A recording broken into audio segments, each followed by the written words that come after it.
Assalamualaikum warahmatullahi wabarakatuh. Selamat malam kawan-kawan petani porang di seluruh Nusantara. Saat ini waktu menunjukkan pukul 12 malam kawan. Alhamdulillah pada malam hari ini adalah malam hari raya Idul Adha ya. Sayup-sayup dari kejauhan tentunya masih terdengar suara takbir ya, yang dikumandangkan oleh kawan-kawan kita yang ada di musola. Tentunya untuk merayakan hari raya Idul Kurban ya, malam ini ya sampai pagi barangkali di daerah kami tetap melantunkan takbir tahmid ya. Semoga saja kawan-kawan yang ada di seluruh Nusantara selalu dalam lindungannya, selalu sehat senantiasa ya, senantiasa sehat selalu, dan semoga saja yang beragama Islam ya besok hari Selasa ya dapat merayakan hari raya Idul Kurban bersama keluarga tercinta. Pada malam hari ini ya kita tentunya ingin membahas tentang porang ya. Lagi-lagi adalah tentang porang karena porang itu sendiri adalah sesuatu yang menarik untuk kita bahas.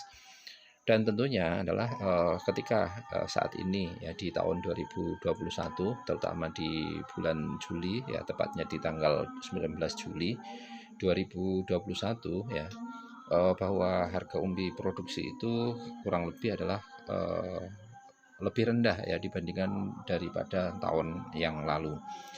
Nah tentunya adalah kita bagaimana ya untuk budidaya porang ya dengan biaya yang artinya seminim mungkin, kalau bisa adalah biaya seminim mungkin, kemudian mendapatkan hasil semaksimal mungkin. Nah di sini kita ingin memaparkan bagaimana kita berbudidaya porang ya, budidaya porang yang tentunya untuk budidaya porang itu sendiri antara satu orang dengan orang yang lain itu beragam ya, berbagai cara, cara kita budidaya porang.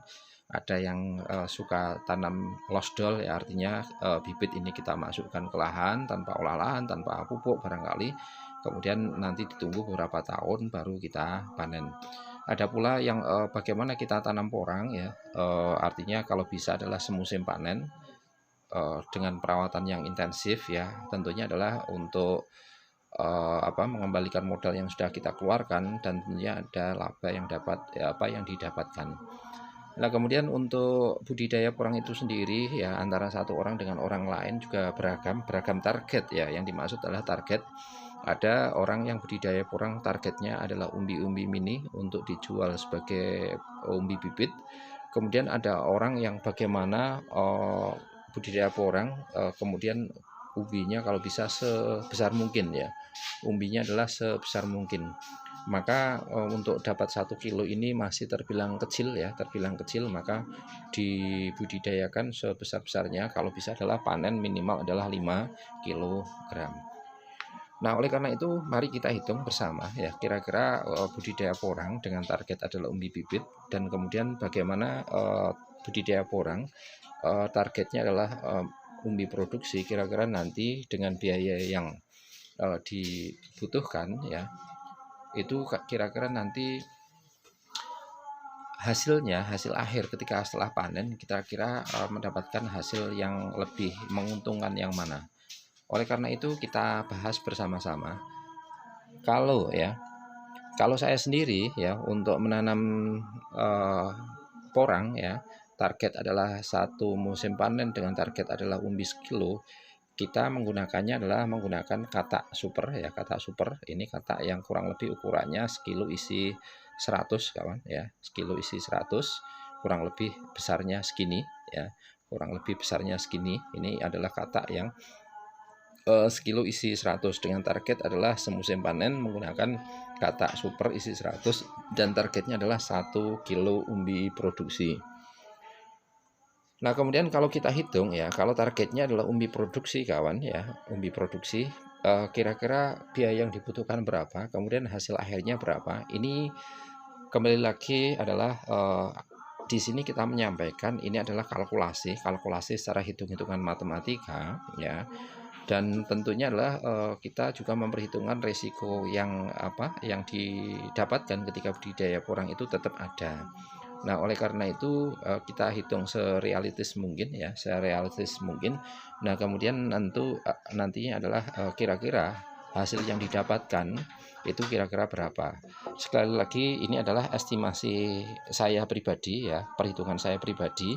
Tentunya nanti ketika kawan-kawan yang lain budidaya porang itu bisa saja mendapatkan hasil lebih dari yang kita sampaikan, bisa saja adalah kurang dari apa yang kita sampaikan. Kalau kita tanam porang ya menggunakan kata super semacam ini ya yang sekilo isi 100-an semacam ini, kurang lebih dalam 1 hektar kita menggunakan media tanam yaitu bedengan ya, bedengan yang lebarnya adalah sekitar 90 sampai 100 cm atau 90 cm sampai 1 meter, itu adalah lebar bedengannya. Dan kemudian kita isi adalah berapa ya, kita isi yaitu kurang lebih adalah 65.000 tanaman dengan jarak tanam adalah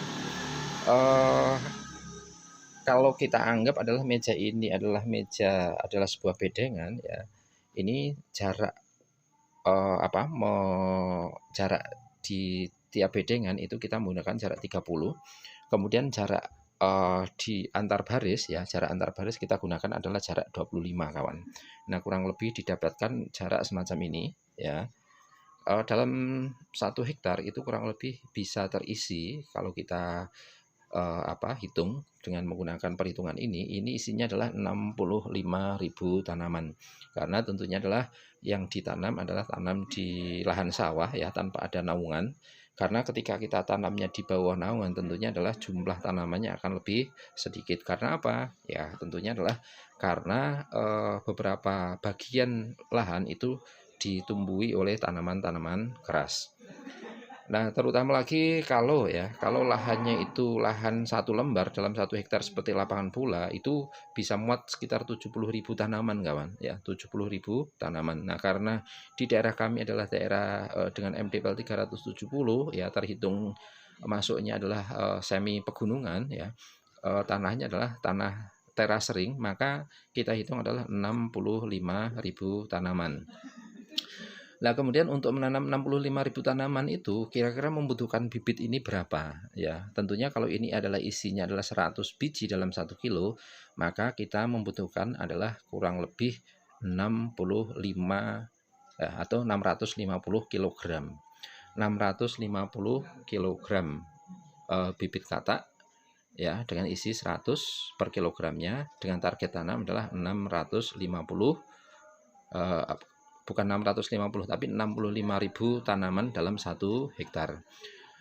Kemudian biayanya berapa ya? Biayanya adalah kalau kita kalkulasi untuk pembelian bibit ya, kalau ini butuhnya adalah 650 kg ya, kita hitung contoh misalnya ya, harga bibitnya adalah Rp170.000 per kilogram ya, 170.000 per kilogram, maka kebutuhan biaya untuk pembibitan untuk beli bibit ini adalah kurang lebih 110 juta ya, 110.500.000 rupiah itu untuk biaya pembelian bibit ini ya, yang 1 kilo isi 100 karena kebutuhannya adalah 650 kg. Nah, kemudian biaya yang lain apa ya? Biaya yang lain adalah contoh misalnya kalau kita hitung mulai dari awal ya, sewa lahan 10 juta. Kemudian pupuk dasarnya, kalau kita menggunakan pupuk dasar dengan target satu musim menggunakan kata ini adalah 1 kilo, maka pupuk dasarnya memang kita gunakan pupuk dasar yang maksimal, kurang lebih adalah 1 hektarnya minim yang kita gunakan adalah 1.000 karung ya, minimal adalah 1.000 karung. Nah, 1 karungnya kalau di daerah kami kurang lebih harganya adalah Rp10.000 kawan.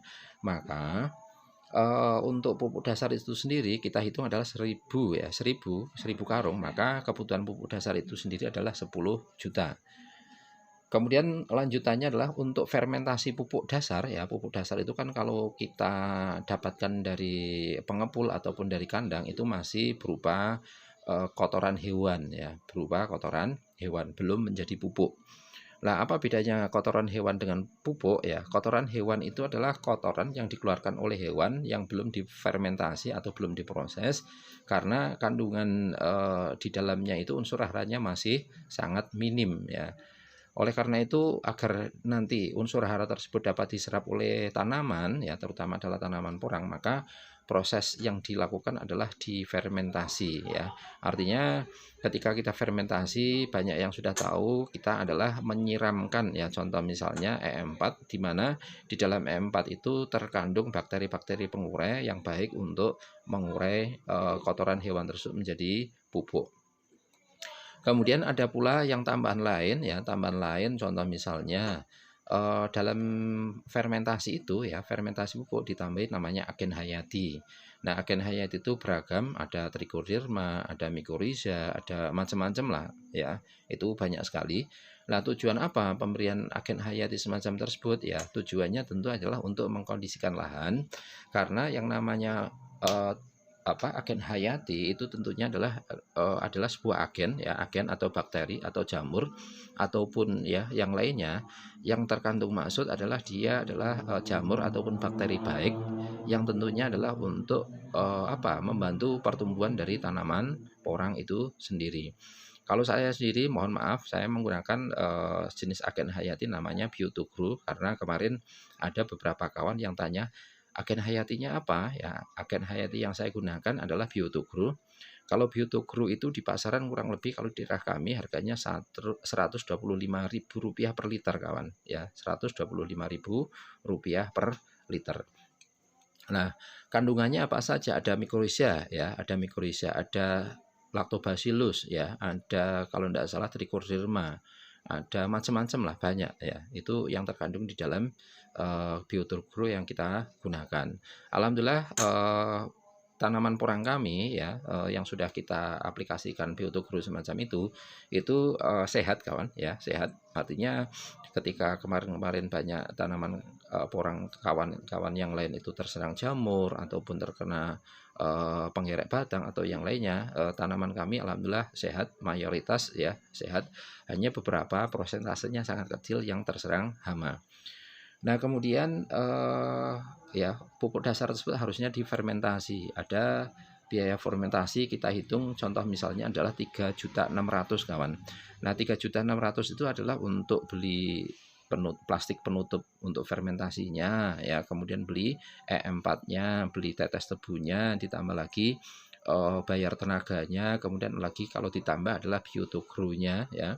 Atau barangkali kalau ingin tambahan lagi ketika fermentasi saya tambahi adalah dolomit kawan. Kapur dolomit itu kita campurkan dalam proses fermentasi.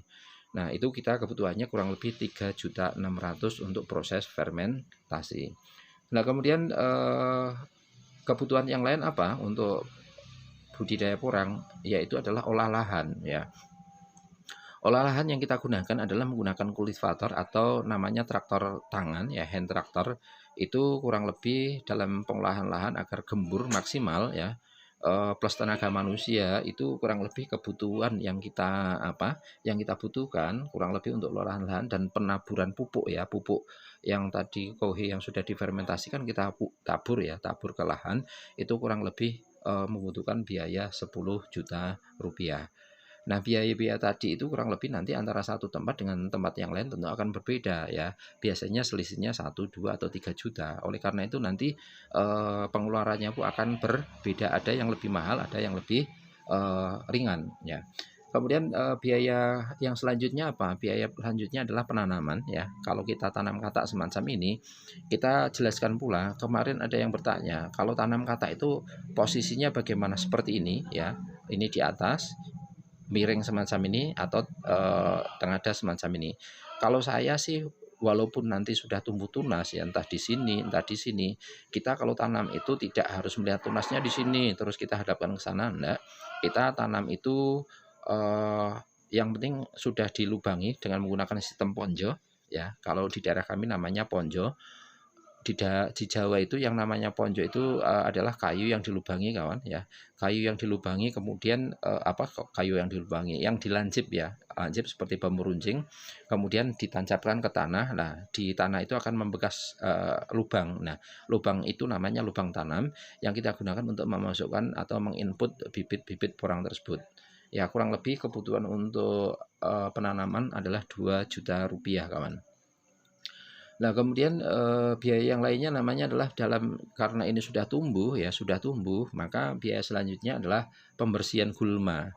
Pembersihan gulma itu biasanya kalau kita tidak menggunakan mulsa ya, dalam 1 hektar per musim itu kita membersihkan gulma sampai 4 kali.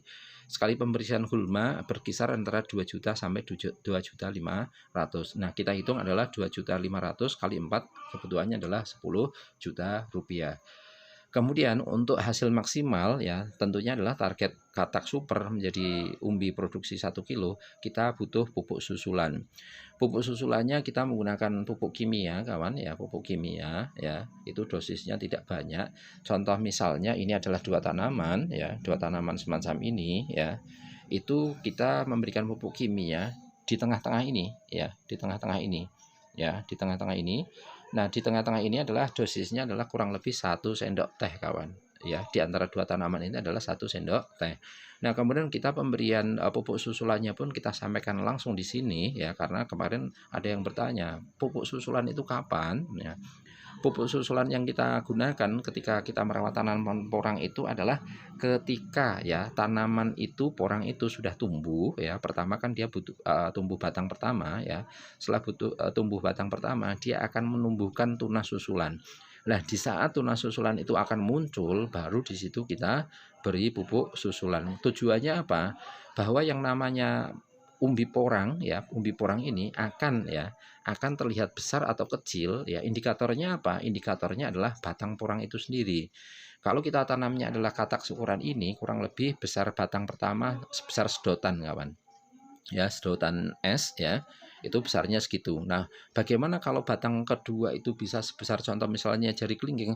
Nah, oleh karena itu kita beri asupan yang namanya adalah pupuk susulan tadi ya. Kalau ya indikator bahwa tanaman porang itu nanti kita akan membesar, tumbuh subur adalah ketika batang pertama ya, batang pertama terus muncul batang kedua. Kalau batang keduanya contoh misalnya tadinya adalah sebesar ini ya, sebesar ini, kemudian dia batang kedua bisa sebesar jempol ini ya, itu berarti menandakan bahwa tanaman porang itu subur. Tetapi kalau ya batang pertama adalah sebesar kelingking ini, kemudian batang kedua itu adalah sebesar jari manis macam ini menandakan bahwa tanaman porang kita kurang subur. Kenapa? Karena munculnya tunas susulan atau batang kedua itu ini hanya 1 kali lipatnya atau barangkali 1/4 kali lipatnya. Nah, bagaimana ya indikator bahwa tanaman porang itu akan tumbuh subur, yaitu tentunya kalau ya yang pertama itu batangnya itu 3 kali lipat atau 4 kali lipat dari batang ke pertama ya. Itu menandakan bahwa tanaman kita subur. Oleh karena itu kita pemberian pupuk susulan itu adalah menjelang tunas susulan keluar. Nah, oleh karena itu kita harus rajin-rajin ke lahan ya. Kalau dalam satu lahan itu sudah ada yang muncul tunas susulan, berarti di saat itulah adalah saat tepat kita untuk memberikan pupuk susulan. Kemudian yang selanjutnya itu adalah pupuk susulannya adalah 3 kali kawan ya. Sekali pemupukan kita membutuhkan biaya kurang lebih adalah 2.500.000 ya. Biaya tenaga dan pembelian pupuknya kita butuh sekitar 2.500.000 kali 3 yaitu 7.500.000. Kemudian yang selanjutnya adalah setelah di bulan Februari, karena kita tanam biasanya Oktober, kemudian di Februari akhir itu kita anggap adalah masa-masa generatif full. Oleh karena itu di akhir Februari atau mulai kita hitung adalah bulan Maret ya. Maret, April, Mei kita hitung adalah 3 bulan ini, dan kita hitung adalah per bulannya adalah 4 minggu ya. Maka ketika ada 3 bulan maka kita hitung adalah 12 minggu. Karena kita per minggunya akan semprot daun menggunakan pupuk MKP kawan ya, pupuk MKP. Kita semprot di bagian bawah daun ya, bawah daun atau stomata. Biasanya kita nyemprotnya pun pagi hari ya, dosisnya kurang lebih 1 tangki 16 liter itu cukup 3 sampai 4 sendok makan kawan. 3 sampai 4 sendok makan untuk nyemprot 1 tangki. Nah, airnya pun berarti 16 liter itu kita semprot antara ya jam 7 pagi sampai maksimal jam 10 kawan ya, jam 10 pagi. Itu kita semprotnya adalah waktu-waktu itu. Nah, berarti kebutuhan untuk pupuk daun itu kurang lebih butuhannya adalah 12 minggu kali 300.000 rupiah. Sekali semprot itu kita biayanya kurang lebih 300.000 rupiah. Itu kita hitung murah ya. Berarti kebutuhannya adalah 3.600.000 untuk semprot daun. Kemudian biaya yang lainnya adalah pemanenan kawan. Pemanenan untuk 1 hektar kita hitung adalah 10 juta rupiah. Kemudian kita tambah biaya lain-lain ya. Karena tentunya kadangkala ya ketika hama menyerang ya kita butuh fungisida, insektisida, maka dibutuhkan biaya lain-lain. Ini bisa dikeluarkan bisa tidak, kita hitung adalah 10 juta rupiah ya. Lah biaya lain-lain itu contoh misalnya ketika hujan lebat ya, aliran air tidak maksimal, maka kita butuh tenaga untuk menanggulangi ada air-air menggenang ya.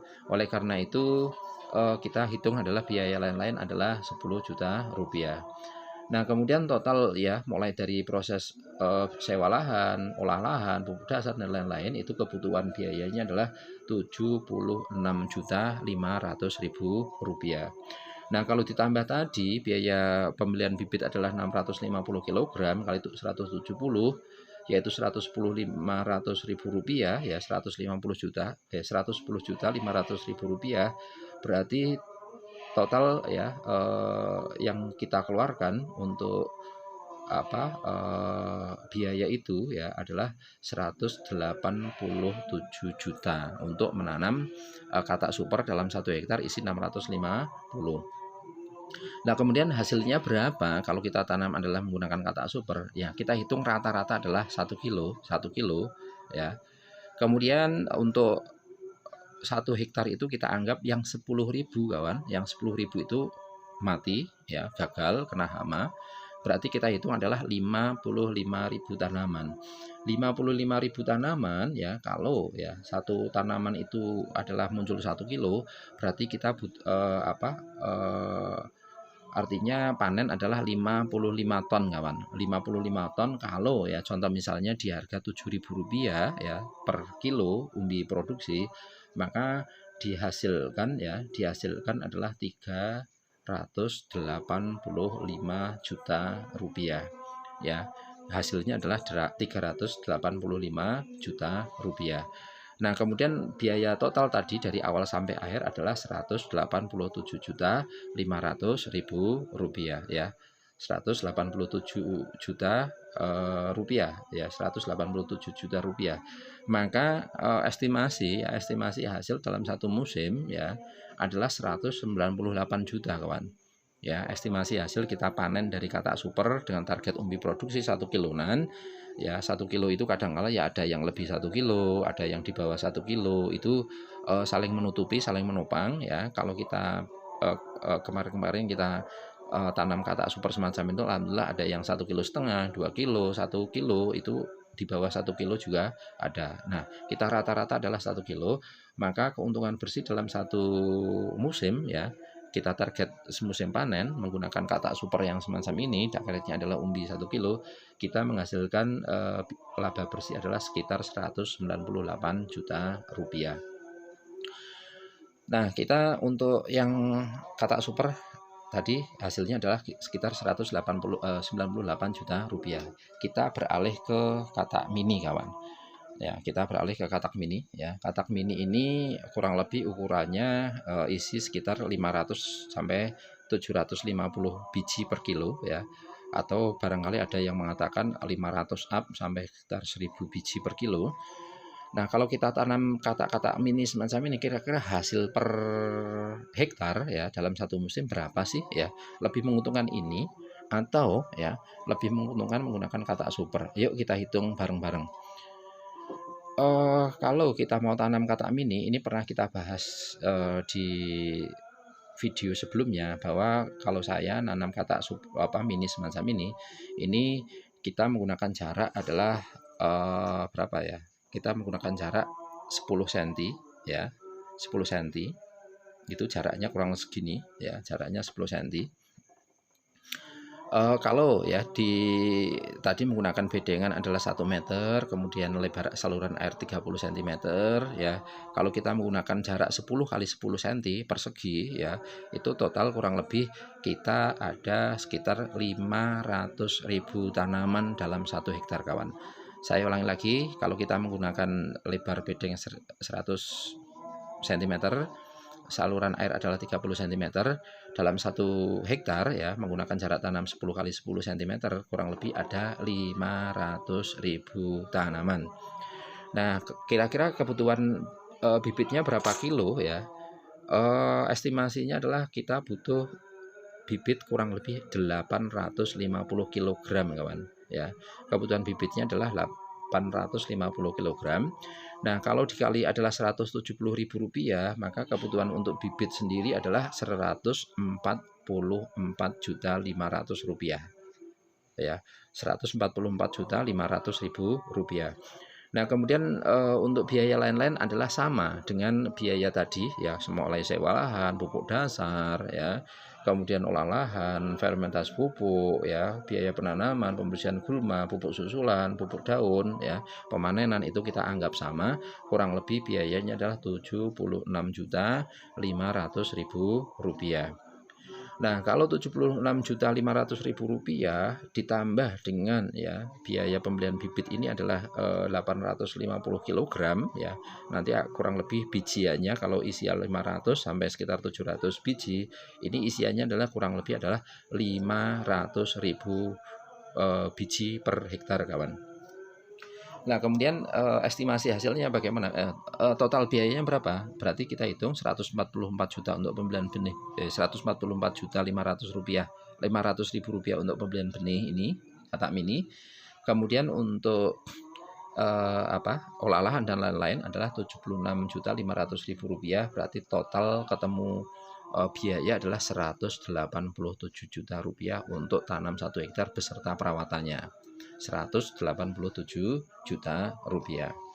Nah, kemudian kita singkirkan yang ini ya, umbi produksi ini kita singkirkan, kita gunakan umbi-umbi kecil ya, umbi-umbi kecil sebagai simulasi. Nah, kalau kita tanamnya adalah contoh misalnya ya, menggunakan jarak 10 cm ya, kita hitung. Ini adalah umbi dengan berat tadi sudah kita timbang adalah sekitar 3 on kawan ya. Ini bobotnya adalah 3 on. Kemudian ini bobotnya kurang lebih 2 on. Kalau yang ini 1 on lebih ya, ini juga 1 on lebih. Kalau yang ini sekitar 1 on ya. Ini kita hitung ya. Kita simulasi dengan jarak 10 cm ya, 10 cm kali 10 cm itu kira-kira akan menghasilkan umbi seberapa besar. Nah, kita jaraknya as dengan as ya. As ya segini kurang lebih. Yang sini 10 cm ya, kurang lebih segini. Ini juga 10 cm kurang lebih segini. Kurang lebih jaraknya segini kawan ya. Jaraknya adalah sekitar segini. Ini jarak 10 cm ya, 10 cm. Tadi per hektar adalah isinya 500.000 tanaman ya. Kita anggap adalah yang 10.000 tanaman mati, sama seperti yang menggunakan umbi produksi tadi, menggunakan katak super ini. Dalam 1 hektar kita anggap adalah 10.000 tanaman mati ya, 10.000 tanaman mati atau rusak lah. Kira-kira estimasi hasilnya bagaimana? Kalau contoh misalnya kita hasilnya minim saja lah, minim yang 1 on saja ya, kita anggap adalah yang 1 on. Kalau yang 3 on nanti kita hasilnya berlebih, nanti dikira kita terlalu mengada-ngada ya. Kita adalah contoh yang 1 on sampai 2 on saja. Ini adalah 10 cm, ini juga 10 cm. Nah, kurang lebih hasilnya segini kawan. Kemudian untuk umbi ya, umbi yang 1 on semacam ini ya, 1 on semacam ini banyak dicari ya pengepul-pengepul ya. Saat ini banyak dicari pengepul dengan harga isi 10 saat ini ya, dengan harga adalah mayoritas ya mereka yang belinya tonase ya, tonase itu biasanya ini harganya adalah 20.000 sampai 25.000 rupiah per kilogram ya. Kalau yang membeli adalah langsung petani untuk ditanam kembali itu tentunya lebih mahal. Kita hitung adalah ini 20.000 rupiah sajalah kita jual agak murah ya. 20.000 rupiah. Berarti kalau isinya 10 ini adalah 1 on, isinya 10 berarti satuannya ini seharga 2.000 rupiah kawan. Harganya 2.000 rupiah. Nah, kalau kita hitung tadi dari 500.000 tanaman yang mati adalah 10.000 ya, yang mati adalah 10.000. Berarti sisa tanaman adalah 490 ribu ya, 490.000 tanaman. Nah, kira-kira hasilnya bagaimana ya?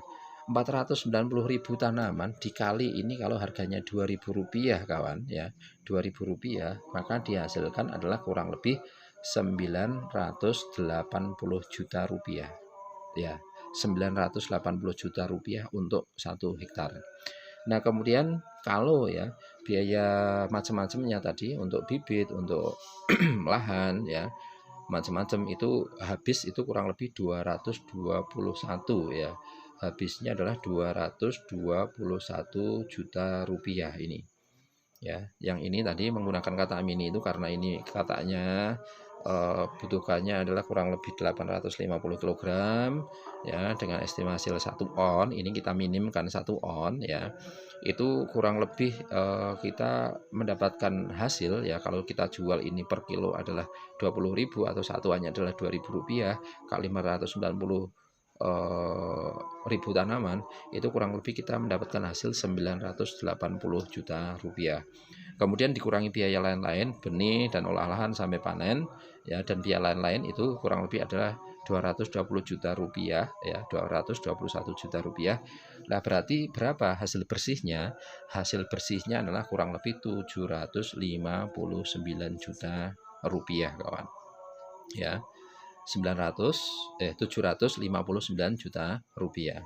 Nah, kemudian kalau hasilnya 2 on bagaimana ya, itu tentunya bisa apa ya, bisa 2 kali lipatnya ini. Kenapa? Karena untuk harga umbi pasaran saat ini ya, pasaran saat ini yang isi ini itu kurang lebih satuannya ini kalau dijual murah ya, jual murah tonase itu kurang lebih harganya 3.000 rupiah kawan ya, 3.000 sampai 4.000 rupiah. Ini satuannya semacam ini yang 2 on lah. Kalau yang 3 on ya isi 3 ya, isi 3 itu kurang lebih saat ini harganya kurang lebih ya sekitar 13 sampai 15.000 kawan. Satuannya sekitar 5.000 rupiah kawan. Ini. Nah, kalau ini 5.000 rupiah ya, ya tentunya hasilnya lebih dari 1 M kawan kalau hasilnya segini semua. Nah, kemudian kalau hasilnya ini contoh misalnya ya, harganya adalah 3.000 rupiah saja, yang ini 2 onan harganya 3.000 rupiah, maka kurang lebih hasilnya sekitar 1 M kawan ya, hasilnya dalam 1 hektar adalah 1 M. Akan tetapi perlu kita sampaikan kepada kawan-kawan semua ya, menjual umbi produksi ini, umbi produksi dengan menjual umbi bibit berapapun tonasenya ini insya Allah mudah terjual kalau yang umbi produksi. Kalau kita menjual umbi bibit ya, kalau pasarannya kita belum luas, kita akan sulit menjual umbi bibit. Ini kita sampaikan di awal, ada plus minusnya. Ini berapapun tonasenya ya, itu biasanya tinggal kita iklankan di WA atau kita tawarkan ke tengkulak saja, ini banyak yang nyari. Tapi kalau yang menjual umbi bibit, kalau kita channelnya atau link-linknya pemasaran belum begitu luas, maka akan susah kawan ya akan susah. Ini pun adalah umbi yang dihasilkan dari umbi katak mini kawan. Ini pun yang dihasilkan dari katak mini. Ini kurang lebih dulu kita tanam isinya sekitar 350 up ya, 350 up hasilnya segini ya. Makanya kita sampaikan kalau yang isi 500 up ya atau 600 kurang lebih kita asumsikan hasilnya adalah 1 on. Nah, apakah yang 3 on ini bisa? Bisa saja ya. Tentunya adalah porang itu ya, mau hasilnya melimpah atau tidak itu ternyata kalau kita amati bersama ya, diakui atau tidak, yang pertama adalah lahan kawan ya. Yang utama itu adalah lahan. Lahannya kalau gembur, subur, unsur hara terpenuhi, kita perawatannya maksimal, insya Allah umbi porang itu akan cepat membesar. Nah, kalau di daerah kami ya dengan MDPL adalah 370, itu yang paling bagus adalah di lahan terbuka kawan ya. Lahan terbuka kemarin sudah testimoni bongkar umbi ya, antara lahan terbuka dengan lahan naungan itu hasilnya sangat berbeda jauh. Karena apa? Kita sampaikan kemarin bahwa yang namanya semua tumbuhan itu butuh proses fotosintesa untuk memasak unsur hara ataupun zat-zat yang diperoleh oleh akar di dalam tanah, kemudian naik ke daun, di daun itu dimasak. Setelah matang ya, matang itu diedarkan ke seluruh tubuh tanaman. Nah, kemudian kalau makanannya itu sisanya lebih ya, maka disimpan di umbi ya. Umbi itu adalah sisa makanan yang diedarkan ke daun, ke batang, ke akar. Mereka kan juga butuh kerja, maka butuh asupan nutrisi. Nah, nutrisi itu diperoleh dari proses fotosintesa. Nah, kalau sinar mataharinya kurang banyak, maka untuk proses pemasakan makanannya sedikit, hanya cukup untuk untuk diedarkan ke daun, batang, ya, katak, ya, akar, ya. Itu masuk ke umbi hanya sedikit. Nah, oleh karena itu kita sudah paparkan ya bahwa kita tanam porang itu targetnya umbi produksi atau umbi bibit itu silahkan. Kalau kita targetnya umbi bibit semacam ini ya umbi bibit semacam ini kita saat ini tanam 1 hektar dengan isi adalah sekitar 500.000 tanaman menggunakan katak mini-mini semacam ini ya. Ini katak mini-mini semacam ini kurang lebih berarti kalau kita tidak jual di umbi bibit semacam ini berarti musim kedua kita kurang lebih memiliki lahan ya, harusnya ini bisa dibongkar kemudian ditanam di lahan pembesaran kurang lebih sekitar 7 hektar kawan ya, kurang lebih 7 sampai 8 hektar ya, 7 sampai 8 hektar. Kalau kita targetnya 2 musim panen menjadi umbi produksi. Toh seandainya ini dijual umbi bibit pun ya, umbi bibit semacam ini ya, itu tetap sudah menguntungkan kawan, sudah ada keuntungan yang kita dapatkan. Kalau kita channelnya atau link-link penjualannya itu luas, maka menjual umbi produksi kurang lebih adalah 40 ton itu tidak terlalu susah. Nah, tinggal bagaimana lesu atau tidaknya ya petani-petani porang di musim yang akan datang ya, kita belum tahu ya, prediksi yang akan terjadi di musim yang akan datang juga kita tidak tahu ya. Contoh misalnya musim dulu ya sekitar 4 tahunan yang lalu harga umbi porang kisaran berapa ya. Nah, kemudian melejit-lejitnya harga tertinggi adalah di tahun lalu, kurang lebih di bulan September itu mencapai Rp14.000 di tingkat pabrik ya, itu Rp14.000. Nah, ternyata saat ini ya di bulan Juli itu kisaran harga di pabrik adalah sekitar Rp7.000. Bahkan kalau di petani itu kurang lebih Rp66.500. Nah, apakah harga tahun depan itu akan sama seperti ini? Apakah turun? Apakah akan naik? Ya, tentunya adalah kita lihat nanti ya apa yang akan terjadi. Besok pun kita tidak tahu, apalagi kita menerawang jauh 1 musim ke depan. Nah, ini hanya unek-unek saya, hasil pemikiran saya ya, bahwa kita tanam porang itu kira-kira mau targetnya apa, silakan di planning dari sekarang ya. Mumpung kalau di Jawa itu musim tanamnya masih 2,5 bulan lagi ya, maka masih bisa di planning kira-kira kita mau tanamnya yang model seperti apa ya.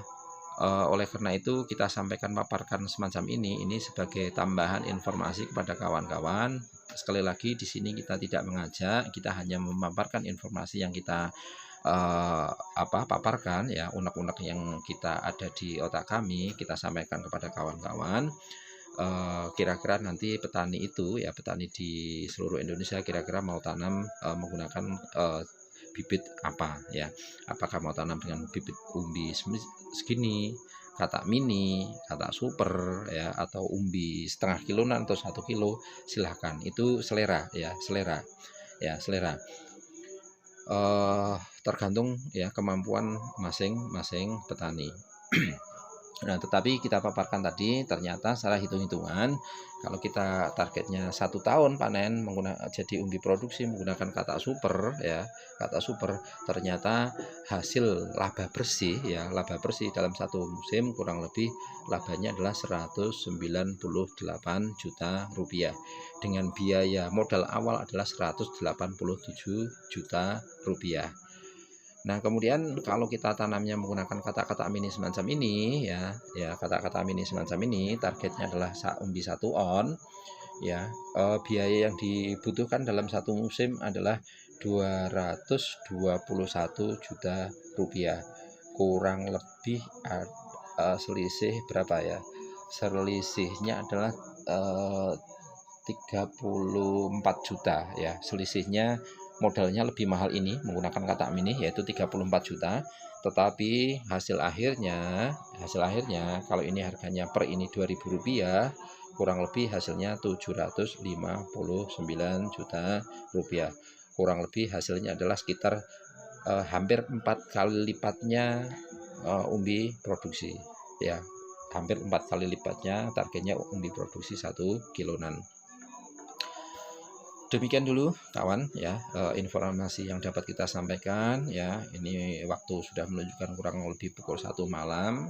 Sayup-sayup masih terdengar suara orang takbir ya, karena malam ini adalah malam hari raya Idul Adha, Idul Kurban. Biasanya 3 tahun yang lalu ya, tentunya rame ya, baik saudara, tetangga, kawan ya, ada yang berhaji ya, karena 2 tahun terakhir ini haji itu bisa dikatakan ditunda karena adanya corona, maka kita hanya bisa merayakan Idul Adha di kampung masing-masing kawan. Semoga corona cepat berlalu kawan ya, corona cepat berlalu. Yang percaya silakan, yang tidak percaya ya silakan ya, itu adalah tinggal pribadi masing-masing lah ya, tinggal pribadi masing-masing. Yang penting tetap kita waspada, kita jaga kesehatan masing-masing, asupan nutrisi ya kita inputkan ke tubuh ya, dalam rangka agar kita menjaga imun tubuh kita tetap fit ya. Kalau imun tubuh tetap fit, berbagai virus ataupun bakteri insya Allah tidak mudah masuk ke tubuh kita. Seandainya masuk pun akan langsung dihadang oleh imun-imun yang dimiliki oleh tubuh kita. Ya, semoga saja informasi ini bermanfaat kawan ya. Semoga informasi ini bermanfaat. Sekali lagi, mau tanam model yang saya paparkan silahkan, tidak masalah. Ini hanya hasil opini ya, atau pendapat yang dimiliki oleh saya petani ya, porang di Jawa Tengah ya.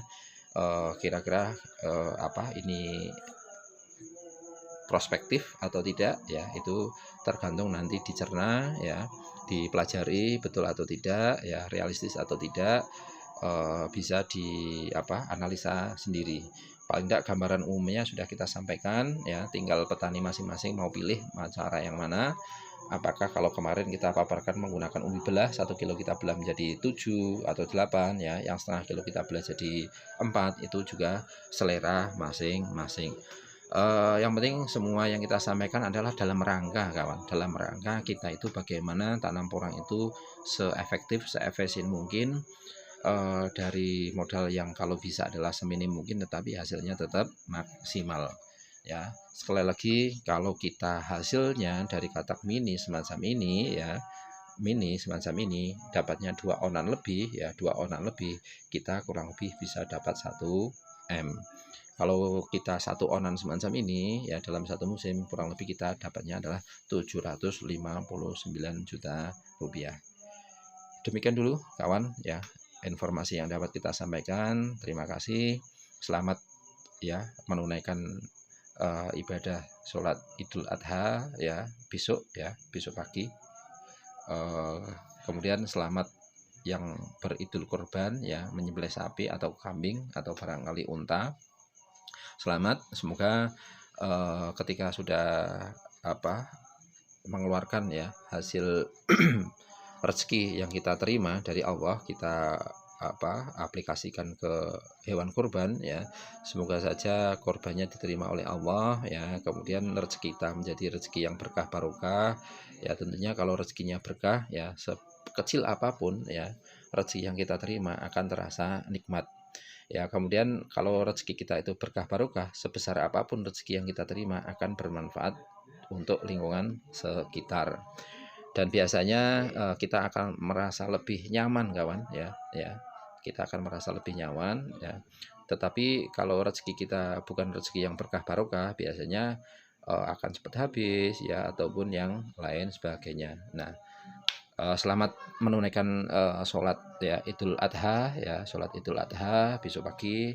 Selamat menunaikan kurban bagi yang berkorban, yang tidak berkorban ya membantu menyembelih sapi ataupun motong dagingnya, itu kita gotong royong. Kalau di kampung namanya gotong royong bersama-sama. Tentunya tadi terdengar pula ya sayu-sayu bahwa di samping rumah itu ada 2 ekor sapi yang besok rencana dipotong oleh RT kami ya, RT kami. Kemudian ada kurang lebih ada 6 kambing ya, 6 kambing itu nanti kurang lebih 2 ekor sapi dan 6 ekor kambing itu dagingnya dibagi-bagikan ke warga RT kami, karena RT sebelah juga sudah memotong kambing dan sapi, RT sebelah juga memotong kambing dan sapi. Alhamdulillah, semoga saja bermanfaat. Terima kasih kawan ya, selamat malam, selamat beristirahat ya. Yang mau begadang sampai pagi takbir ya silakan, kita merayakan hari raya Idul Adha. Semoga saja tayangan yang kita sampaikan dari awal sampai akhir bermanfaat. Mohon maaf apabila ada hal, ucapan, perhitungan ataupun estimasi hasil yang kurang tepat, mohon untuk dimaafkan, karena yang namanya estimasi masing-masing orang ya, kemudian perhitungan masing-masing orang itu biasanya berbeda-beda. Ini perhitungan kalkulator memang, tetapi ketika kita usaha tentunya adalah kita hitung cermat ya, bagaimana kita modalnya sedikit ya, kemudian bagaimana kita dapat hasil semaksimal mungkin. Dari estimasi-estimasi yang terinci semacam ini akan menjadi patokan ya, kira-kira kita akan terjun ke usaha tersebut atau tidak. Kalau tidak ada rincian-rincian semacam ini, kita hanya tanam porang, yang penting lost doll, itu tentunya adalah blunder kawan ya, karena kita belum tahu estimasi hasilnya ya, itu kita tidak tahu. Kemudian biaya yang dikeluarkan berapa, nanti tengah jalan itu resikonya seperti apa, itu tidak tahu, maka akan menjadi blunder kawan ya, blunder. Oleh karena itu semoga perhitungan-perhitungan tadi bermanfaat untuk kita semua. Terima kasih, selamat malam. Terima kasih pula yang sudah like, subscribe ataupun share video-video yang ada di dalam channel ini. Mendekati subscriber 10.000 ya, semoga saja mencapai 10.000 dalam waktu dekat ini ya. Nanti insya Allah kalau ada rezeki kita berikan gift kepada beberapa kawan yang beruntung untuk menyambut subscribe yang mencapai 10.000 subscriber. Terima kasih, selamat malam, selamat beristirahat. Assalamualaikum warahmatullahi wabarakatuh.